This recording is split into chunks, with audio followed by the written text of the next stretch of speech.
আজকে স্পেশালি সেই দিন যেদিন জিদ্দা অলরেডি আসতে চলেছেন আমাদের সবার মাঝে একটা বড় চমক নিয়ে। দেখা যাক 10টা বাজুক, তারপরে আমরা বুঝতে পারবো। নেটফ্লিক্স তো 10টা বা 11টার সময় হয়তো কিছু না কিছু একটা আপডেট নিয়ে আসবে আমাদের চোখের সামনে।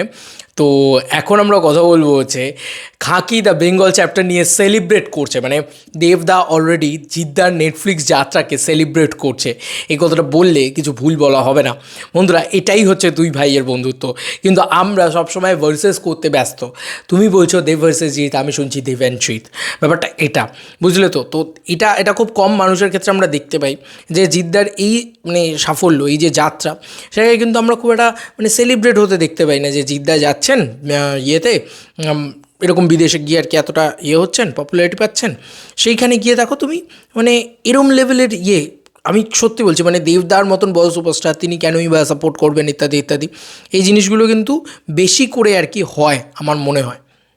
থ্যাঙ্কস টু অর্জুন, ও আমাকে পাঠালো কালকে যে দেখো কারা কারা লাভ রিয়্যাক্ট দিয়েছে, তার ভিতরে দেবদা রয়েছেন। ইয়েস বন্ধুরা, জিদ্দার এই গোটা পোস্টটাতে দেবদা লাভ রিয়্যাক্ট দিয়েছেন। খুব ভালো করে লক্ষ্য করলে আই এম দেবাধিকারীর যে পেজ রয়েছে ইনস্টাগ্রামে, সেইটা কিন্তু তোমরা দেখতে পাবে। এবং তার পাশে কে রয়েছে দেখো, তার পাশে রয়েছেন রুক্মিণী মৈত্র, তার পাশে রয়েছেন সৌমিত্র শাহ। তো এটা একটা দারুণ বিষয়। দেখো রুক্মিণীদি প্রচণ্ড সাপোর্টিভ মানে জিদ্দার এই পুরো বিষয়টাকে নিয়ে। আমরা যখন কথা বলছিলাম বুমেরাঙের সময়, তখনও তিনি কতটা সাপোর্টিভ, আমার ইন্টারভিউ তার জ্বলন্ত প্রমাণ আছে। এবং দেবদার সেই লোগো মানে এত ভালো লেগেছে না, মানে দেবদা নিজে এটাকে সাপোর্ট করছেন। এবং জিদ্দার এই যে নেটফ্লিক্স যাত্রা, এটা তো বাংলা ইন্ডাস্ট্রিতে অনেকেরই ফাটারই কথা, স্বাভাবিক ব্যাপার, বা অনেকেরই পছন্দ না হওয়ার কথা। এবং অপরদিকে তিনি আরেকটা সুপারস্টার হলে, তিনি যদি ওই রাইভালরিটা মাথায় রাখেন, বা তিনি যদি ওই ভার্সেসটা মাথায় রাখতেন, তিনি কিন্তু ওইটাকে ভাবতেন যে হাই আমি বলিউডে গিয়ে কিছু করছি না, আমি বেঙ্গলে করছি, সেখানে এই মানুষটা বলিউডে গিয়ে করছে, তাহলে আমি সাপোর্ট করবো না। আমাদের বাঙালিদের এই ব্যাপারগুলো আছে, কিন্তু বাঙালি কিন্তু কাঁকড়ার জাত, এটা কিন্তু সত্যি কথা। খাদানের রিলিজের সময় আমরা পরিষ্কার বুঝতে পেরেছি যে কে কাকে ছোটো করছে, কে কাকে ঠুকছে, কে কাকে করছে, আমরা বুঝতে পেরে গেছি ভাই। এটা নিয়ে আলাদা করে নতুন করে বলার কিছু নেই। কিন্তু ফাইনালি আমি এইটাই বলবো যে দেবদা একটু অন্য ধাতুতে গড়া ভাই। দেবদা এতটা সাপোর্ট করে, চিরকাল করে এসছে। মানে এটা এমন নয় যে মানে আমরা সত্যি দেখি না ন্যাচারালি, যে জিদ্দা তো সোশ্যাল মিডিয়া থেকে বিরত থাকে, তাই জিদ্দা অতটা হয়তো সাপোর্ট, লোক দেখানো সাপোর্টটা করতে পারে না চোখের সামনে, এই জিনিসটা হতে পারে। কিন্তু অ্যাকচুয়ালিতে জিদ্দার ওই পার্সোনালি, আমি এটা মনে করি না যে জিদ্দা পার্সোনালি জানালে সেটা খুব ভালো হবে। মানে এটা আমি পার্সোনালি মনে করি না।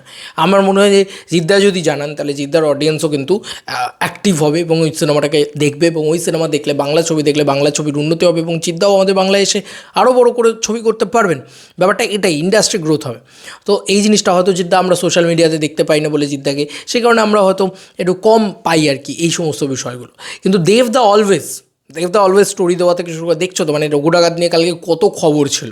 তো এটাই স্বাভাবিক যে উনি এতটা বেশি নিজেকে নিয়ে, নিজের খবর নিয়ে এতটা বেশি খবর দেন, এত বেশি আপডেটের কিং, যে উনি কিন্তু সাপোর্টটা তো সেই লেভেলে।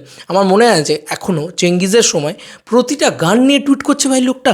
প্রত্যেকটা মানে ট্রেলার আসছে, টিজার আসছে, যা আসছে সব নিয়ে টুইট করছে, সিনেমা আসছে সেটাকে দেখে টুইট করছে, মানে এই লেভেল। এবং বুমেরাঙের সময় তো মানে রুক্মিণীদিকে নিয়ে গোটা অফিস নিয়ে বুমেরাং দেখতে চলে গেছিলো। মানে আলাদাই ডেডিকেশন ভাই মানুষটা, এবং আলাদা একটা সাপোর্ট আছে মানুষটা সিনেমা, মানে জিদ্দার সিনেমার প্রতি।